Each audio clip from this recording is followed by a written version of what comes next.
एवढे जगासाठी अगाध ज्ञान दिले तुम्ही. ज्या वेळेस झोपेत असताना आई वडील निघून जात असताना रुक्मिणी मातेने ज्ञानोबरायांच्या चेहऱ्यावरती हात फिरवला. मायेचं अंतकरण होतं ते आपल्या बाळावरती. आता पुन्हा येणार नाही. गेली दिगांतरा पुन्हा येणे नाही घरा. पुन्हा येणार नव्हती आई. ते वडील पुन्हा येणार नव्हते. काय वेदना झाल्या असतील त्या रुक्मिणी आई साहेबांना. आईला रडता येतं, रडून मोकळं होता येतं, बापाला रडता येत नाही. बरेच जण म्हणतात बाप कठोर काळजाचा आहे. अरे घराच्या छतावरती जर पाऊस पडत असला तर लोक म्हणतात, घरातले सदस्य म्हणतात हा फार आवाज करतो. पण अनेक संकट झेलतोय. कोणासाठी झेलतोय? या कुटुंबासाठी झेलतोय. त्याला रडता येत नाही. म्हणून ज्ञानोबरायांना सोडून जात असताना त्या रुक्मिणी आई साहेबांच्या मनामध्ये झालेली वेदना आहे ती धाय मोकळून रडते. ज्ञानदादाचं ठीक आहे, निवृत्तीनाथ दादाचं ठीक आहे, पण एवढीशी छोटीशी मुक्ताई माझी, तिला काहीच माहित नाही, काही कळत नाही अजून. तिला लहान आहे ते जरा. ऐका ना, ती एवढीशी मुक्ताई. पण त्यावेळेस हात फिरवला मायेचा रुक्मिणी आई साहेबांनी आणि निघून जाणार. तिला माहित होतं या उभ्या आयुष्यामध्ये पुन्हा मला माझ्या लेकरांचं मुख पाहता येणार नाही. म्हणून तेव्हापासून आई वडील गेल्याच्या नंतर सर्वस्वी जबाबदारी वडीलकीच्या नात्याने निवृत्तीनाथ दादांनी पूर्ण केलेली आहे. तशी जिम्मेदारी ते दुःख निवृत्तीनाथ दादांना होते ज्ञानोबराय जाताना, तसं आज या आई वडिलांना सुद्धा दुःख होत असेल. दादा, आमच्या जीवनातून आज एक बाळ निघून गेले. आमच्या पोटचा हिरा तू घेऊन गेलास. काय चुकलं होतं आमचं? कुठे पुण्य कमी पडलं होतं? अरे नवस सायाचं करून मुलं होत नाहीत लोकांना. देवाने दिलेली देणगी आहे. आणि एवढ्या लवकर सुखाचं अस्तित्व आम्हाला पाहायचं होतं आमच्या डोळ्याने. त्याच्या कौतुकाचा नयनरम्य सोहळा आम्हाला पाहायचा होता. ज्ञानोबरायांची उपमा ही, ज्ञानोबराय म्हणजे साक्षात माऊली, आणि माऊली म्हणजे आईचं अंतकरण. रूप पाहता लोचनी, रूप पाहता लोचनी, रूप पाहता लोचनी, पाहता लोचनी, रूप पाहता लोचनी, रूप पाहता लोचनी, रूप पाहता लोचनी, रूप पाहता लोचनी. सुख झाले वो साजन, सुख झाले वो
रे ना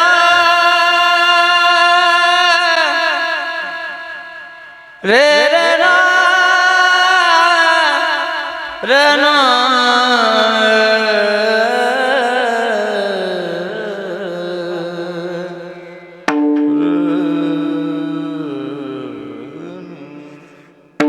लेकुराचे हित लेकुराचे हित लेकुराचे हित लेकुराचे हित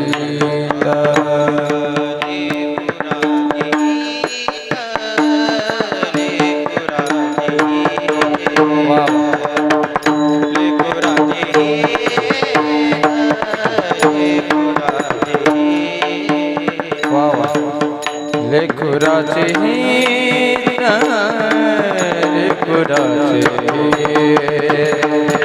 हित लेकुराचे हित लेकुराचे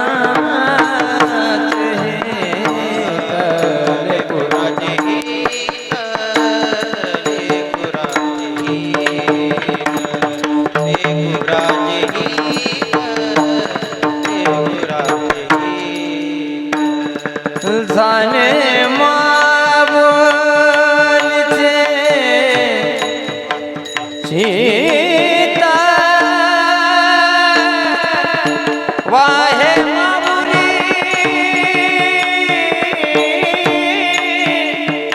हे मामुली जाने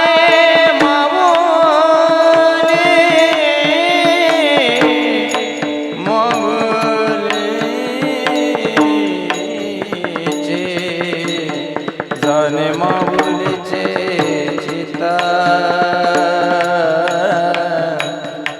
ऐसी कवडाची जात ऐसी कवडाची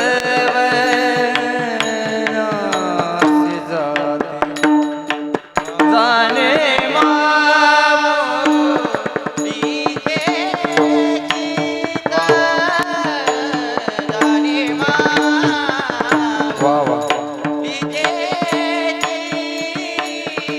ऐसी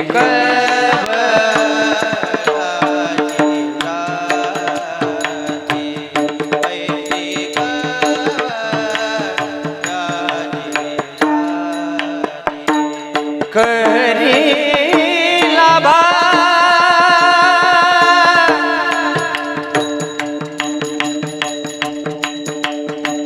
लाभाविना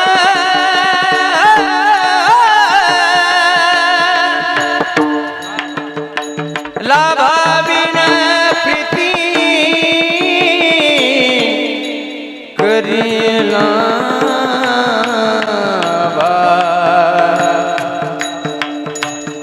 करीला भाविन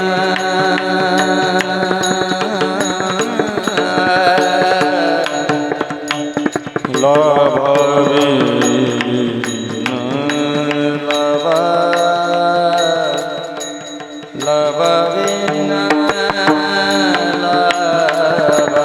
lavavina, lavavina,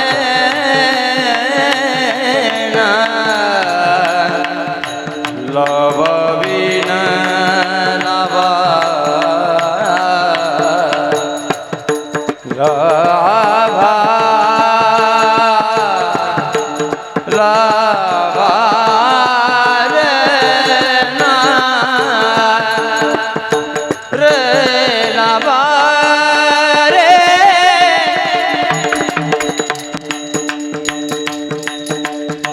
लाभाविना माबुली रे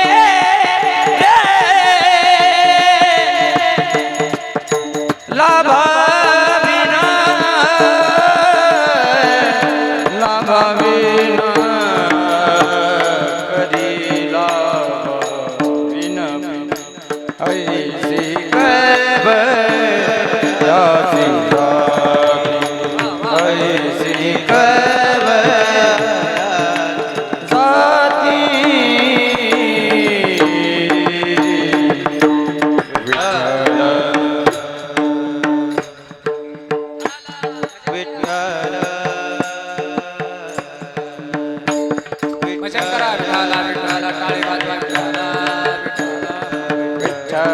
विठ्ठल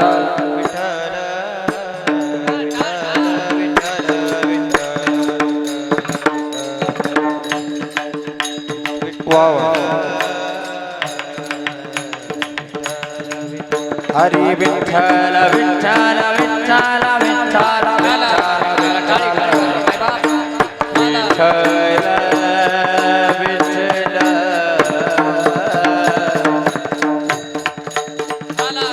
हरी विठ्ठल विठ्ठल विठ्ठल विठ्ठल विठ्ठल विठ्ठल विठ्ठल विठ्ठल विठ्ठल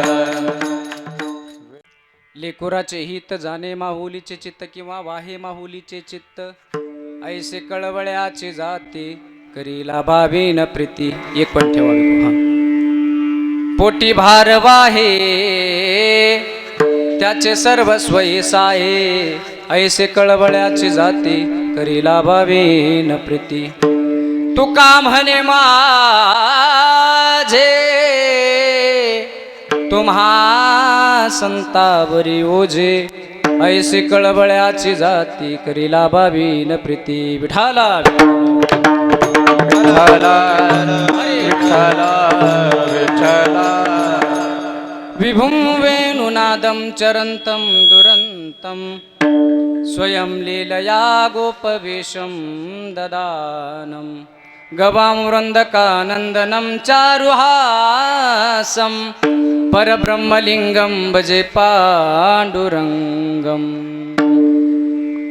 जयांचे केल्या स्मरण होय सकळ विद्येचे अधिकरण तेचे बंधू श्रीचरण श्री गुरूंचे ते नमस्कार होणी आता मस्तक हे पायावरी मस्तक हे पायावरी मस्तक हे पायावरी मस्तक हे पायावरी या वारकरी संताच्या या वारकरी संताच्या या वारकरी संताच्या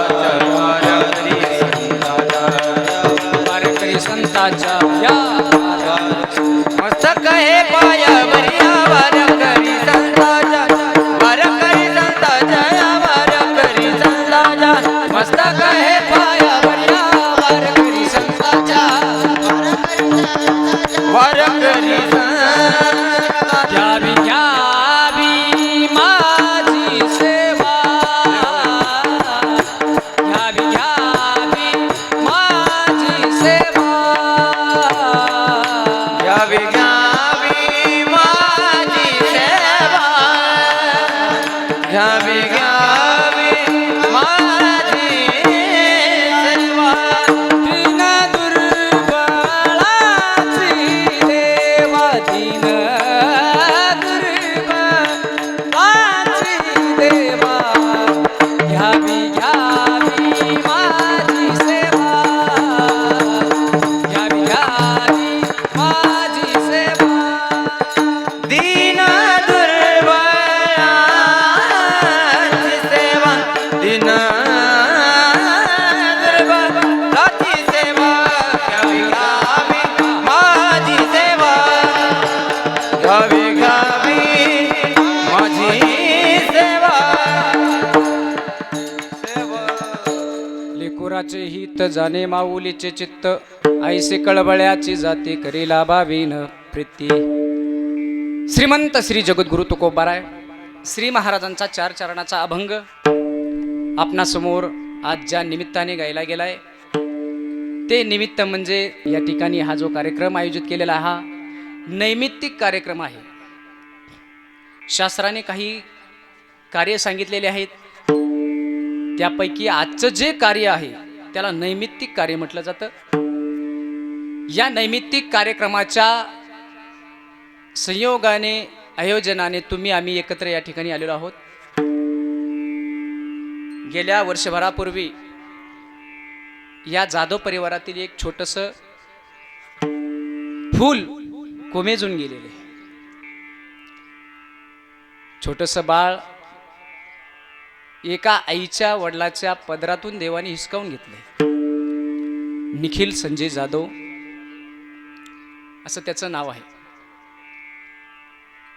नियतीने दिलेलं जे काही आयुष्य आहे प्रत्येक मानवी जीवनाला यामध्ये आयुष्याच्या मर्यादा काही रेखाटून ठेवलेल्या आहेत.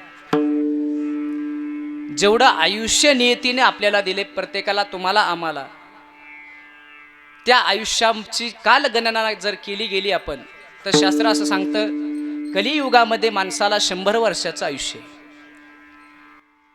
अल्प आयुष्य मानव देह शतगणिले ते अर्धरात्र खाय, मध्य बालत्व पीडा रोग क्षय, काय भजनासी उरले ते पायेगा. 100 वर्षाचं आयुष्य दिलेलं आहे देवाने आपल्याला. या 100 वर्षाच्या आयुष्यामध्ये अतिशय थोडासा कालावधी या बालकाला लाभला.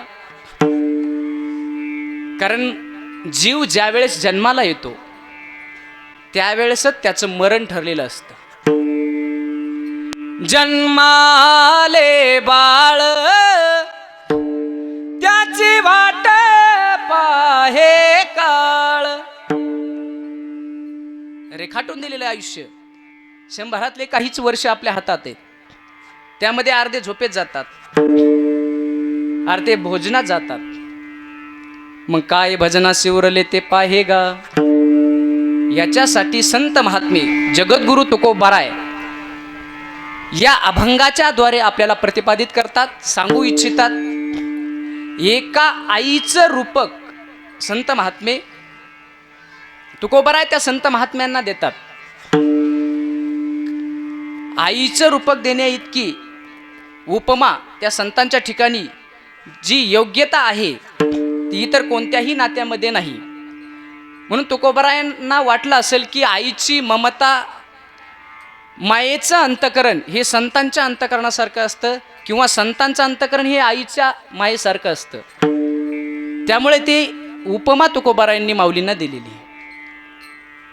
लेकराचे हित, लेकराचं हित कशात आहे हे आईच्या चित्ताला चांगलं माहीत असतं. कारण बालकाचे चाली माता जाणून पाऊल घाली. ज्यावेळेस बाळ जन्माला येतं, गर्भामध्ये जीव प्राप्त होतो, तेव्हापासून देवाने त्याची सोय केलेली असते अगोदर. बाळा दुधा कोणी करीतो उत्पत्ती, वाढवी श्रीपती सवेदोनी. ज्यावेळेस जन्माला आलेला तो जीव आहे त्या आईच्या अंतकरणात ज्यावेळेस बाळ होतं, तो आनंद तो गगनात मावत नाही.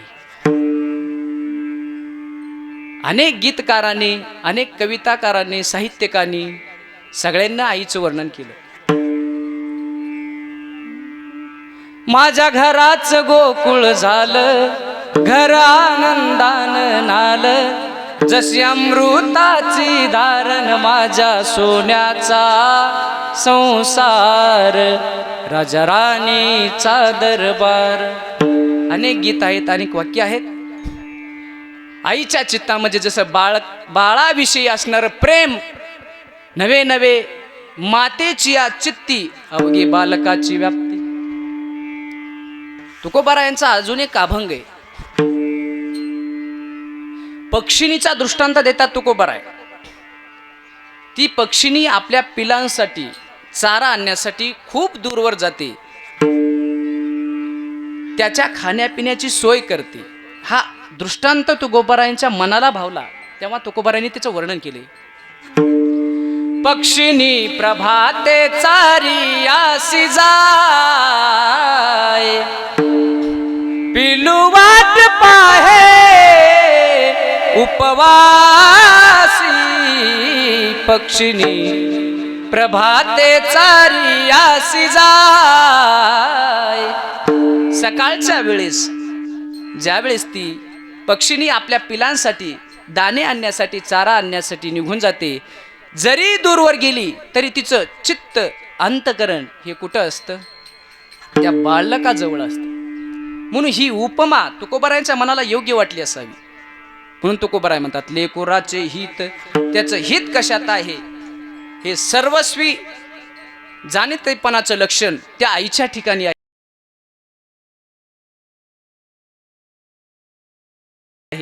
म्हणून तुकोबाराय उपमा देतात.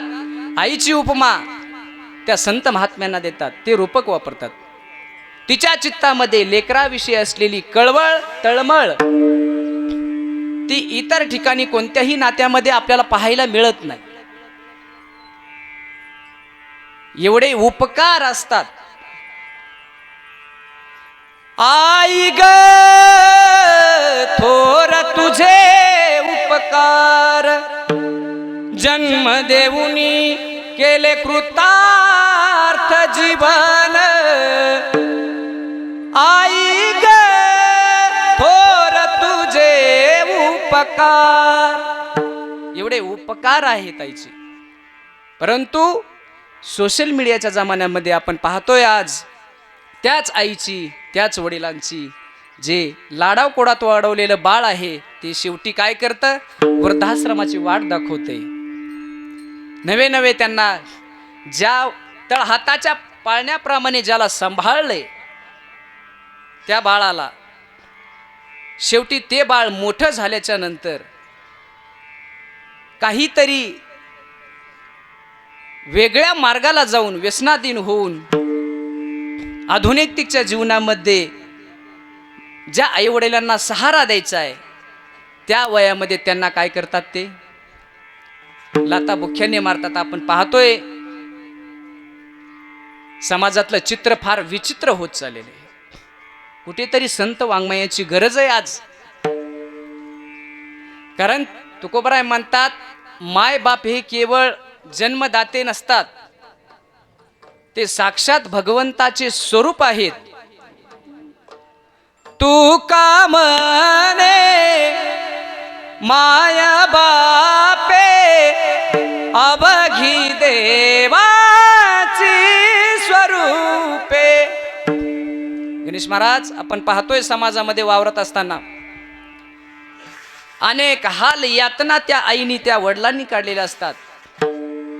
स्वतः उपाशी राहून दुसऱ्याच्या बांधावरती जाऊन कष्ट करून लाडा कोडात त्या मुलाचं शिक्षण केलेलं असतं, संगोपन केलेलं असतं.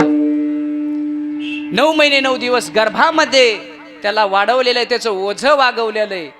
परंतु त्याचा मोबदला कधी ती आई त्या बाळाकून घेत नाही का? कधी झालंय असं?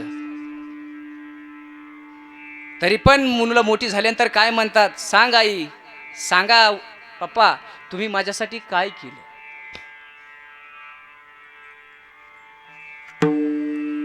म्हणून अशा वेळेस या संत वाङ्मयाच्या माध्यमातून तुकोबाराय सांगतात, जर आई कळाली तर आपल्याला संत कळतील, आणि संत कळले तर भगवंत कळेल.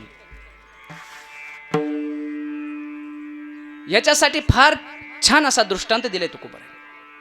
आपल्याला वाचनात सुद्धा आलेला असेल. छत्रपती शिवाजी महाराजांच्या काळामध्ये गडावरती जाण्यासाठी हिरकणी नावाची जी दासी होती, जी आई होती एका लेकराची, ती दररोज दूध घालायला जायची. होता ना शाळेमध्ये आपल्याला जुन्या मुलांना असेल धडा, आता नाही. हिरकणी गडावर गेली अशी एक कविता होती एक पुस्तकामध्ये. ती हिरकणी गडावरती दररोज दूध घालण्यासाठी जायची. एकदा वेळ झाला परत येण्यासाठी गडावरून, गडाचे दरवाजे बंद झाले गेले. तसं तिच्या चित्तामध्ये आईला माहित असतं आता बाळाला भूक लागलेली आहे, तसं त्या हिरकणीला वाटलं आपल्या मुलाला आता भूक लागलेली, परंतु गडाचे दरवाजे बंद झालेले आहेत, जाणार कसं? मुंगी जायला जागा नाही. पहारेकऱ्याने सांगितलं आता जाता येणार नाही, वेळ संपलेली आहे. तेव्हा आईचं अंतकरण किती वात्सल्यपूर्ण असतं, एवढी तळमळ तिच्या चित्ताला होत असते, तशी तळमळ त्या हिरकणीला होऊ लागली. तिने दुसरा तिसरा कोणताही विचार केला नाही. गडाच्या पाठीमागच्या बाजूने वरतून उडी मारली. आता गडाची रचना कशी असेल त्यावेळेसची, आणि आपल्या बाळाकडे आली आणि आपल्या बाळाला स्तनपान केलं. मी गडाचे दोर किती उंच असतील, तो गड किती उंच असेल, पण आपल्या जीवाची पर्वा केली नाही. हा दृष्टांत महत्वाचा आहे. म्हणून आईची उपमा ही संत महात्म्याला देतात, कारण अनेक उपकार संत महात्म्याने आपल्यावरती केलेत. केले उपकार सांगो काय, बाप न करी ऐशी माय, धर्मे त्याच्या हे देखिले पाय दिले अक्षय आभया दान गा मनवोनी आलो या देशात मनवोनी आलो या देशात. किती उपकार आहेत. शास्त्रकार सांगतात परोपकाराय फलंती वृक्षः परोपकाराय द्वंती गावाः परोपकाराय वहंती नद्या परोपकाराय संता विभूतया. अनेक जणांचे उपकार आहेत या समाजावरती. वृक्ष उपकार करतात. आंब्याचं झाड आहे, स्वतः आंबे लागल्याच्या नंतर स्वतः खाऊन पाहतो का एखादा तरी आंबा? ते झाड कोणासाठी ते आंबे? वृक्षही उपकार करतात. परंतु एकदा सीझन संपलं उन्हाळ्याचं, पुन्हा पावसाळ्यात दिवाळीत आंबे भेटतात का? आता नैसर्गिक तो कृत्रिमरित्या पिकवलेला आंबा आहे, तो फ्रीजमध्ये भेटेल तुम्हाला, स्लाइसच्या रूपाने भेटेल, पॅकिंगच्या रूपाने भेटेल. पण नैसर्गिकता ज्याच्यामध्ये आहे तो फक्त चैत्र अक्षय तृतीच्या वेळेस तो आंबा खायला आपल्याला भेटतो. एरवी भेटतो का? नाही. म्हणून वृक्षाची उपमा देत असताना वृक्षही कमी पडतात, वृक्ष उपकार करतात. परोपकाराय फलंती वृक्षः. पण एकाच मर्यादित वेळेमध्ये त्यांचे उपकार आहेत म्हणून तेही कमी पडतात. दुसरी गोष्ट आहे परोपकाराय द्वंती गवाः. गाय दूध देते परंतु निरंतर देत नाही. आटल्याच्या नंतर दूध भेटतंय का आपल्याला? नाही. म्हणून गायीची उपमा सुद्धा या ठिकाणी कमी आहे. नदी सुद्धा आपल्यावरती उपकार करते. काय उपकार करते? पावसाळ्यामध्ये ज्यावेळेस पाऊस पडतो, भरपूर पाणी वाहतं, त्यावेळेस नदी दुथडी भरून वाहते, सगळ्यांना पाणी देते. आपल्याला गाई वासरांना सगळ्यांना गावाला पाणी भेटतं. परंतु दुष्काळ पडल्याच्या नंतर नदी आटली जाते, पाऊस पडत नाही. तेव्हा नदीचे उपकार काय होतात? थांबतात. या नदीचे उपकार सुद्धा कमी वाटतात या ठिकाणी. परंतु संत महात्म्याच्या बाबतीमध्ये, आईच्या बाबतीमध्ये लेकराविषयी असलेलं प्रेम, स्वतःच्या जीवाची पर्वा करत नाही असं अगणित प्रेम आई करत असते. विठाला विठाला विठ्ठल विठ्ठल. आजच्या तिथीच्या माध्यमातून, आजच्या वर्षश्राद्धाच्या निमित्ताने ह्या जो विधी करायचा आहे, कशासाठी करायचा आहे? जीव ज्यावेळेस निघून जातो, या शरीरातून प्राण निघून जातोय, त्यावेळेस शास्त्र असं सांगतं गेलेल्या व्यक्तीच्या नावाने ज्ञानदान करावं, वस्त्रदान करावं, अन्नदान करावं, पिंडदान करावं. हे पिंडदानाचे जे प्रकार आहेत, विधी आहेत, धार्मिक विधी शास्त्राने सांगितले म्हणून आपण करावेत. ए तवडील जे जे करीती तया नाम धर्म ठेविती एरा अनुष्ठिती सामान्य सकळ. वाडवडिलांनी केलं म्हणून आपण करायचं. राजा दशरथाचं वर्षश्राद्ध जगाच्या मालकाने प्रभू रामचंद्रांनी केलं म्हणून त्यांचं अनुकरण, त्यांच्या मार्गावर आपण चालतो म्हणून आपण करायचं. पितरांना आपण जे 10 पिंड आहेत दशक्रिया विधीच्या दिवशी केले जातात, 10 पिंड गेल्यापासून पहिले 10 ते 13 दिवसापर्यंत त्याचा आत्मा त्याच्या घरामध्येच, त्या पंचायतमध्ये, तेवढ्या परिसरामध्येच वावरत असतो. 13वा झाला की वर्षभराच्या प्रवासासाठी तो आजच्या तिथीला त्याचा आज प्रवास पूर्ण होतोय. यमदेवतेच्या दरबारामध्ये हा जीव आज उभा आहे. बरोबर 12 वाजता माध्यान्हाच्या वेळेस यमदेवता त्याच्या आयुष्यामध्ये केलेली पाप पुण्याची जी शिदोरी आहे ती समोर मांडली जाणार आहे. त्याच्यानुसार त्याला पुढचा जन्म प्राप्त होणार आहे. म्हणून हे ज्ञानदान का करायचं? भजनं कीर्तनं हे कशासाठी करायचे असतात? आपण केलेलं त्यांच्या नावाने, त्या बाळाच्या नावाने केलेलं पुण्य आपल्या माध्यमातून त्या बाळाला पोहोच झालं पाहिजे. आणि त्याचं पुण्य कमी पडत असल्या कारणाने आपलं पुण्य त्या ठिकाणी भरभरून त्या ठिकाणी पोहोचतं आणि त्याला पुढचा प्रवास हा सुखकर होण्यासाठी हे ज्ञानदान करावं लागतं. अन्नदान का करायचं? जीव व्याकुळ होतय, त्याला खायला भेटत नाही, त्या प्रवासापर्यंत जात असताना 1 वर्षभराचा कालावधी. म्हणून हे पिंडदान भाताच्या रूपाने हे पिंड पाडले जातात. हा विधी केला जातो. हा तर्पण विधी असेल. अनेक शास्त्राने जे जे काही विधी असेल, भरणी श्राद्ध असेल, मासिक श्राद्ध असेल, वर्ष श्राद्ध, सगळे विधी यथोचित पार पाडणं हे आपलं कर्तव्य आहे. विठाला विठाला. हो. पण या ठिकाणी आज एक गोष्ट अशी लक्षात येते बापू महाराज, लहानपणी मुलाचे आई वडील जाऊ नयेत, तरुणपणात पत्नी मरू नये, आणि तिसरी गोष्ट म्हातारपणी आधार जाऊ नये. केले उपराठे, हे मृत्यूला लोकांचं उफराट आहे देवा, त्याच्यासाठी दृष्टांत देतो. ज्ञानोबराय समाधीला जातात, त्यावेळेस निवृत्तीनाथ दादा धायम उकलून रडतात. का? ज्येष्ठाच्या आधी कनिष्ठाने जावे, केले उपराठे नारायणे. हे देवा, हा कोणता न्याय आहे? अरे अगोदर ज्येष्ठाने गेलं पाहिजे, तर ज्येष्ठाच्या अगोदर कनिष्ठ जात आहेत. ज्या मुलांचं आम्हाला कौतुक सोहळा पाहायचा होता, तो आमच्या डोळ्याने आम्हाला पाहू दिला नाहीस, काय पाप केलं असेल आम्ही? अनेक स्वप्न रंगवलेली असतात मायबापांनी. बाप तोपर्यंत थकत नाही जीवनामध्ये, जोपर्यंत आपला मुलगा यशस्वी होत नाही तोपर्यंत. लक्षात घ्या. बाप स्वाभिमानी बाना, बाप कणखर कणा, त्याच्या कष्टाच्या घामात लाजाळूच्या संवेदना. जेवढं आईचं प्रेम आपल्या मुलावरती आहे, तेवढंच बापाचं देखील असतं. काय असतो बाप दादा? ऐका. बाप करी जोडी लेकुराचे ओढी, बाप करी जोडी लेकुराचे ओढी, बाप करी जोडी लेकुराची भोडी. विकोडवा. बाप करी जोडी लेकुराची भोडी, आपुले खुरवा दे, आपुली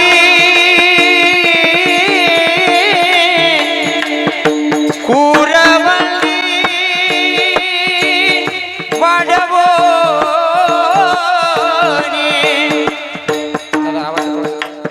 हे आपुली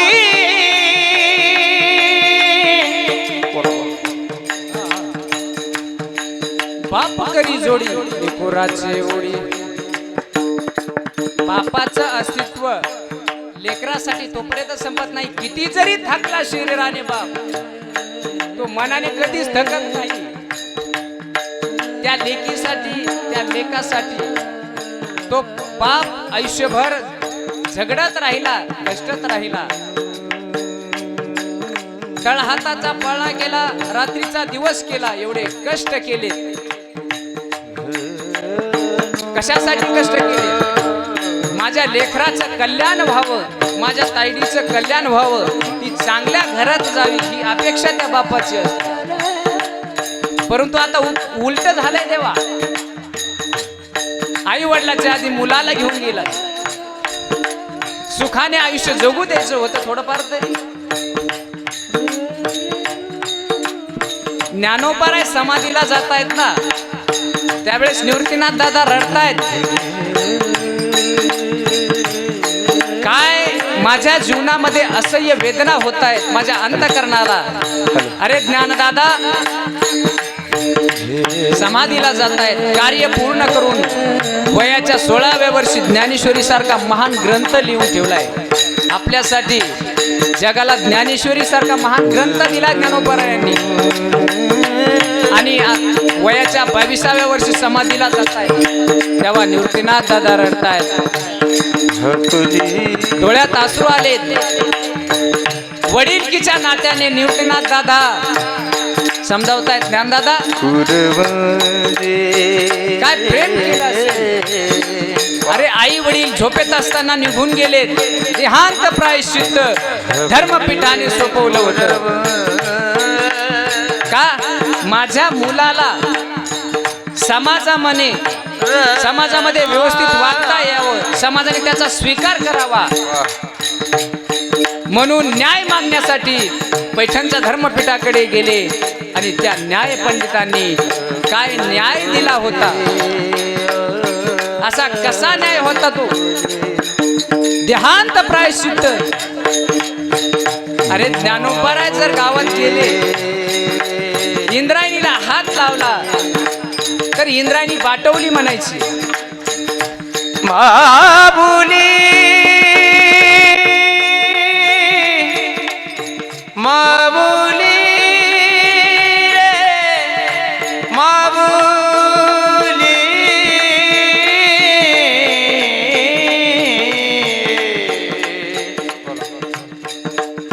माऊली एवढं जगासाठी अगाध ज्ञान दिले तुम्ही. ज्या वेळेस झोपेत असताना आई वडील निघून जात असताना रुक्मिणी मातेने ज्ञानोबरायांच्या चेहऱ्यावरती हात फिरवला. मायेचं अंतकरण होतं ते आपल्या बाळावरती आता पुन्हा येणार नाही. गेली दिगांतरा पुन्हा येणे नाही घरा. पुन्हा येणार नव्हती आई, ते वडील पुन्हा येणार नव्हते. काय वेदना झाल्या असतील त्या रुक्मिणी आई साहेबांना. आईला रडता येतं, रडून मोकळं होता येतं, बापाला रडता येत नाही. बरेच जण म्हणतात बाप कठोर काळजाचा आहे.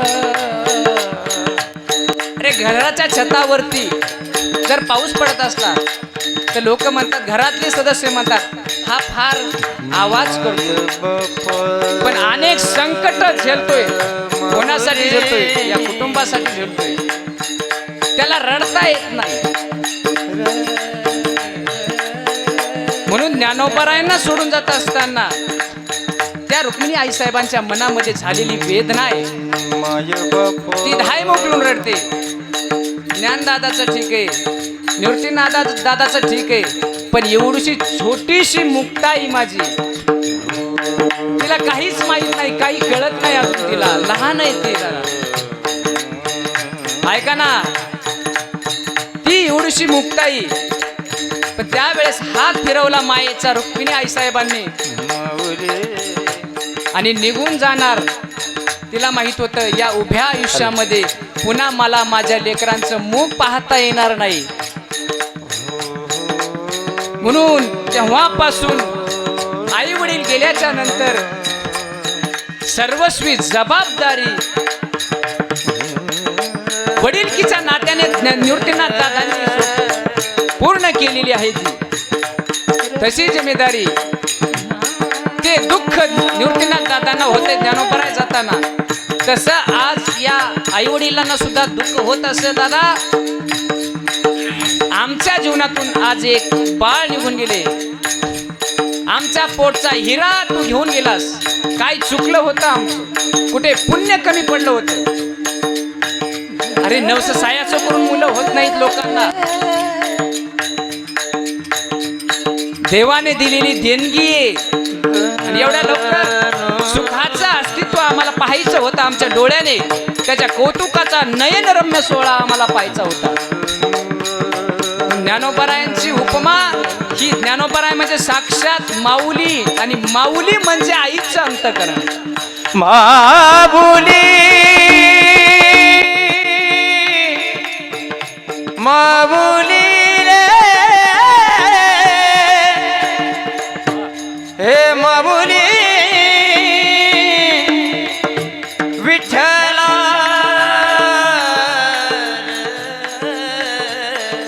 माऊली म्हणजे आई. माऊली शब्दाचा अर्थ होतो मा म्हणजे मानवता, बारीक, उ म्हणजे उदारता आणि ली म्हणजे लीनता. मानवता, उदारता, लीनता या तिन्हीचं एकत्रीकरण म्हणजे माऊली. या जगाची आई आहे माझी ज्ञानाबाई. नाथ महाराज असतील, सेना महाराज असतील, जनाबाई असेल, सर्व सुखाची लहरी ज्ञानाबाई अलंकापुरी. ज्ञानाबाई माझी अनाथाची माय. जसं आईचं अंतकरण आहे तसं दुसरीकडे त्याच तळ बरोबरीचं बापाचं अंतकरण आहे. म्हणून तो बाप सांगत असताना महाराज म्हणतात आपल्या सर्वस्व पणाला लावणारा तो बाप. आपुली कुर्बानी वाढवणी एकाएकी केला मिरासीचा धनी एकाएकी केला मिरासीचा धनी रे. म्हणून कुठेतरी उपमा द्यायची समन्वय साधला गेला पाहिजे. जसं आईचं अंतकरण आहे तसं संतांचं अंतकरण आहे. म्हणून तुकोबाराय म्हणतात ज्याप्रमाणे आईच्या चित्तामध्ये जसं बालकाचं हित असतं तसं संतांच्या चित्तामध्ये तुम्हा आम्हा सर्वांचं हित असतं. हा संदेश देत असताना महाराज प्रवास करतात अभंगाच्या पहिल्या चरणी. लेकुराचे हित लेकुराचे हित लेकुराचे हित लेकुराचे हित लेकुराचे हित लेकुराचे हित लेकुराचे हित लेकुराचे हित लेकुराचे हित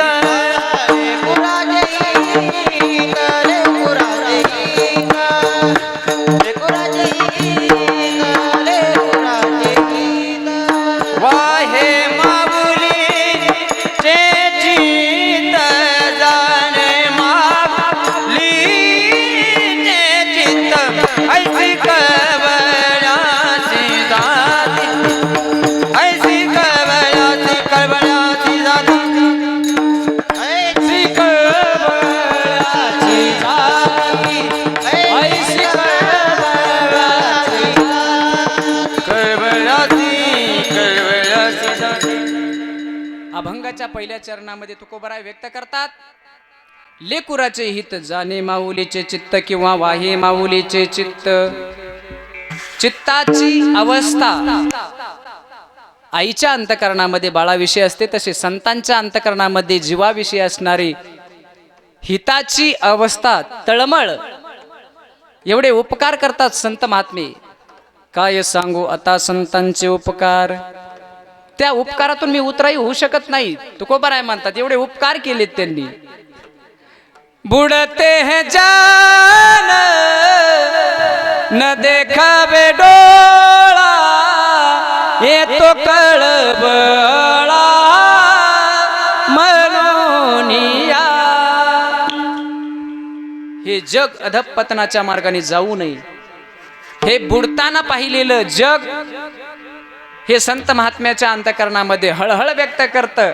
म्हणून त्यांच्या अंतकरणात असलेली दया या जीवाविषयी. म्हणून यांच्या उपकारातून आपण उतराई होऊ शकत नाही.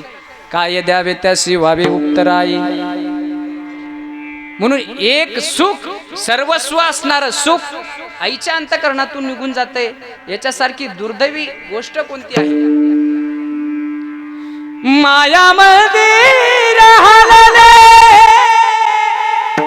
लागे कळस फुटाया आज घायाळ पक्षीनी जाई पिलाना भेटाया आज घायाळ पक्षीनी जाई पिलाना भेटाया तीन बादल घराट दिला विसावा निवारा घेवोनिया पंखा खाली भरविला मुखी चारा. ऐकले आपण नेहमी बऱ्याच वेळा ऐकले. मायेचं ममतेचं मंदिर आज पूर्ण रिकाम झालेलं आहे. का पूर्ण सर्वस्वी असणारं सुख एका आईच्या अंतकरणातून निघून गेले. म्हणून ही उपमा तुकोबारांना योग्य वाटते. म्हणून लेकुराचे हित आपल्याला आई कळले की संत कळतात. दुसरी गोष्ट संत कळले की भगवंत कळतो. विठाला विठाला विठ्ठला विठ्ठला. हो, म्हणून संत आणि भगवंत एकच आहेत. जसं आईचं अंतकरण तसं संतांचं अंतकरण. म्हणून हिता येतो हिताचा कळवळा. हिताच्या बाबतीत जर बोलायचं झालं तर येतो हिताचा कळवळा. संत महात्म्यांना अंतकरणामध्ये तळमळ निर्माण होते या जगाचं कल्याण होण्यासाठी. जगाच्या कल्याणा संतांच्या विभूती, देह कष्ट भीती परोपकारे, येथे उपकारासाठी आले गरजा वैकुंठी. देवाने आपल्याला जन्म दिलाय, त्याचं पालन पोषण करण्याचं काम त्यांच्या माध्यमातून ती आई करत असते. लहानपणापासून शाळेत जाण्यापासून तर शेवटपर्यंत आईच्या चिंतामध्ये अंतकरणामध्ये जोपर्यंत जीव आहे तोपर्यंत ती त्याचं हितच पाहत असते. चित्त ऐसे कळवळ्याची जाते करीला भावीन प्रीती, पोटी भारवाये त्याचे सर्वस्व येसाये, ऐसे कळवळ्याची जाते करीला भावीन प्रीती. संकल्पित वेळेमध्ये थांबण्याचा प्रयत्न करूया. अभंगाच्या 2 चरणाचा सारांश माझ्या बुद्धिमत्तेच्या जोरावरती मांडण्याचा प्रयत्न केलाय. तुकोबराय आईची उपमा देतात संत महात्म्यांना. 2 चरणामध्ये असं प्रतिपादित करतात, आईचं अंतकरण मायाळू असतं, वात्सल्य स्वरूप असतं. तसं संतांचं अंतकरण सुद्धा मायेवी असतं, मायेनं भरलेलं असतं. प्रेमरूपी सागर त्यांच्या अंतकरणामध्ये असतो. आई म्हणजे सामान्य नव्हे, तिला समुद्राची उपमा दिलेली आहे. आई माझी मायेचा सागर, दिला तिने जीवनाला आकार, तळपत्या उन्हात रख रख त्या रानात, राहिलीस माझ्यासाठी तू ग कष्टाच्या घामात. कधी मिळेल मुठभर घास, कधी घडे तिला उपवास, ओल्या मातीतून चालताना तुडविले काट्याचे फास. आई माझी मायेचा सागर, दिला तिने जीवनाला कार. नभीची चांदणी तू ग चंद्राची कोर, शीतल तुझी छाया मला हवी जीवनभर. तुझ्या शीतल छायेमध्ये उभं आयुष्य जगेन. आई देवा पाशी मी ग, आई तुलाच ग मागेन. आई माझी मायेचा सागर, दिला तिने जीवनाला कार. ऐकली आपण कविता, किती आईचं तोंड भरून वर्णन केलेलं आहे. आई जेवढी श्रेष्ठ नात्यामध्ये मानली गेली ते दुसरं नातं या ठिकाणी योग्य वाटत नाही. कारण जोपर्यंत आपल्याकडे काहीतरी धन संपदा आहे, आपण कुठेतरी कर्तबगार आहोत, तोपर्यंतच आपल्या जवळती येतात. म्हणतात ना, जोपर्यंत मद आहे तोपर्यंत. ती मन माहिती आहे सगळ्यांना. जोवरी चढन गा तोवरी म्हणती माझा, मानिते लहान थोर सुखाची आकाजा. इंद्रिय मावळली आला बागुल आजा. जोपर्यंत आपल्याकडे काहीतरी आहे तोपर्यंत बहीण सुद्धा दादाच म्हणते. जववरी चाले मोठा धंदा तोवरी बहीण म्हणे दादा. अनेक उदाहरणं पाहिलेत आपण. रोडच्या कडीला जमीन असावी, तिथून रोड जावा बापू महाराज, बहीण सुद्धा दावा ठोकते. पुरंदर साईडला पाहता आपण, विमानतळ होते मोठं. माहेराकड सुद्धा हक्क गाजवणारी वृत्ती आज निर्माण होते आपल्यामध्ये. भाऊ भावाला मानायला तयार नाही, बहीण भावाला रक्षाबंधनापुरतच नातं सीमित आहे. मी तेव्हाच रक्षाबंधनाला येईल, तू आधी काय कर. मला माझा हिस्सा दे. संपत चाललेले प्रेम कुठंतरी बहीण भावाच्या नात्यातलं, आई मुलातलं नात्यातलं.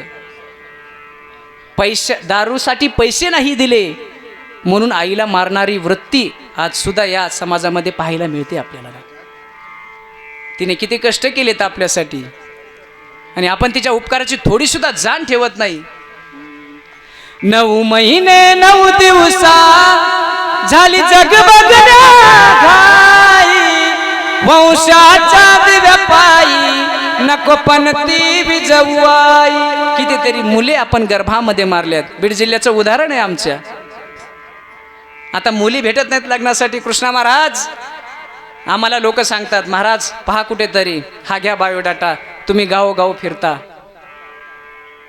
एखादी असली तर पहा, वाटल्यास काहीतरी देऊ आपण. का? कर्माची फळं जे आपण करतो ते फिरून आपल्यालाच भोगायला येतं. का? एक छोटासा दृष्टांत सांगतो. एक वाटसरू रस्त्याने प्रवास करत होता. उन्हाळ्याचे दिवस होते, वैशाख महिना होता. रखरखत ऊन म्हणतंय मी आणि जात असताना कुठेतरी सावलीचा आधार शोधावा म्हणून त्या रस्त्याने जात असताना त्याला आंब्याचं झाड दिसलं. त्या झाडाच्या ठिकाणी त्याने पाहिलं, अरे आपल्याला इथं विसावा भेटेल. त्या झाडाखाली गेला, वरती पाहिलं, खूप छान आंबे आले होते.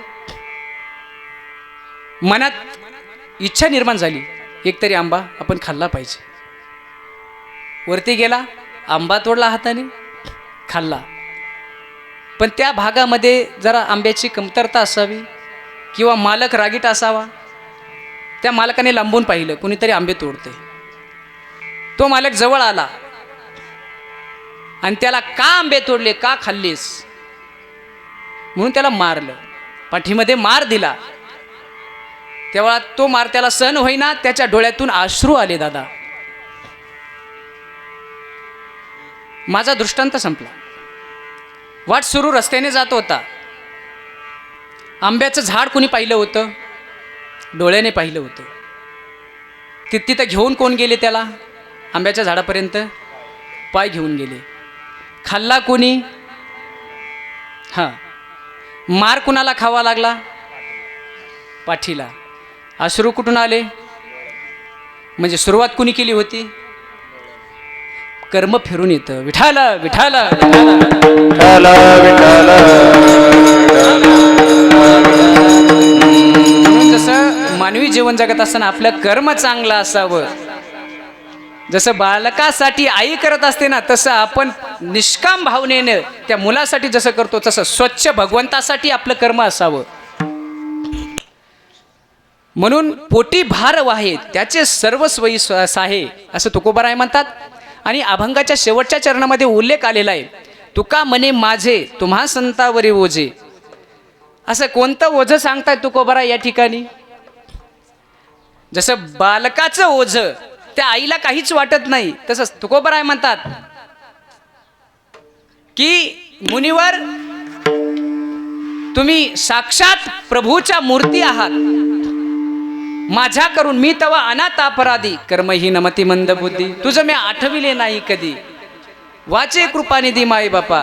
माझ्याकडून काही अपराध झाले असतील, माझं काही ओझं असेल तर ते तुम्ही सांभाळून घ्या. का? माझे अपराध पोटात घाला, ही भावना या ठिकाणी व्यक्त होते. विठाला विठाला. देवाने दिलेला सुंदर हा नरदेह, याच्यातून आपल्याला भगवंतापर्यंत प्रवास करायचा आहे. एक दिवस आपल्याला प्रत्येकाला इथं जायचंय. आज जी व्यक्ती निघून गेली, येथे नाही उरो आले अवतार, या पद्धतीने आपण अनेक कीर्तन ऐकलेत, अनेक प्रमाण ऐकलेत. या बाबतीमध्ये अनमोल दिलेला जन्म मनुष्याला. मनुष्य जन्म अनमोल रे, इस मिट्टी में ना खोल रे. अब तो मिला है फिर न मिलेगा, कभी नहीं कभी नहीं कभी नहीं रे. एकदाच भेटतो, पुन्हा नाही भेटणार. म्हणून या जन्माचं सोनं करायचं का माती करायची, ही आपल्या हातात आहे. विठाला विठाला विठाला विठाला विठाला. हजारो वर्ष तपश्चर्या करून भगवंताला प्राप्त करणारी ही माणसं, साधू पुरुष, त्यांच्या ध्यानात सुद्धा न येणारा देव. पण संगती जर साधूची घडली तर जीवाचं सोनं होतं. म्हणून साधूच्या संगतीत राहा. एकदा मिळालेला आहे तो. झाडाला उलट टांगून घेतायत देवाच्या प्राप्तीसाठी. या देहाचं सोनं व्हावं म्हणून कागा सब तन खाइयो मोरा चुन चुन खाइयो मास ये जो दो नैना मोरे नैना मोरे नैना मत खाइयो का इनमें राधा मिलन की आस। राधेसाठी जे भगवत भक्त साधना करतायत, राधा म्हणजे सामान्य स्त्री नव्हे, राधा मध्ये साक्षात भगवंत स्वरूप कृष्ण आहे। विठाला विठाला विठाला विठाला विठ्ठल आपल्या ज्ञानेश्वर माऊली ज्ञानराज माऊली ज्ञानेश्वर माऊली ज्ञानराज माऊली तुकाराम। आज ज्या निमित्ताने आपण आज एकत्रित आलेलो आहोत त्यांच्यासाठी आपण हे जे ज्ञानदानाचं आयोजन केलेलं आहे, आपल्या माध्यमातून आपण जे केलेलं पुण्य ते आज त्यांच्यापर्यंत पोहोचलं पाहिजे। निखिलसाठी जी काही पुण्याची सामुग्री शिदोरी आपण आपल्या माध्यमातून या ठिकाणाहून तिथपर्यंत पोहोचवायची, पिंडदानाच्या रूपाने ज्ञानदानाच्या रूपाने त्याला भरभरून भेटलं पाहिजे आणि भगवंताच्या चरणाजवळ त्याला विसावा भेटण्याकरता हे ज्ञानदानाचं आयोजन, वस्त्रदान अन्नदान असेल, सगळे काही यथाविधी यथासांग पद्धतीने पार पाडले जात आहेत। म्हणून सर्वांनी 2 मिनिटं त्याच्यासाठी भजन करायचं, हात कोरवर करून एकदा मोठ्या प्रमाणे।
तुकामणी ज्ञानेश्वर ज्ञानदेव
Yeah.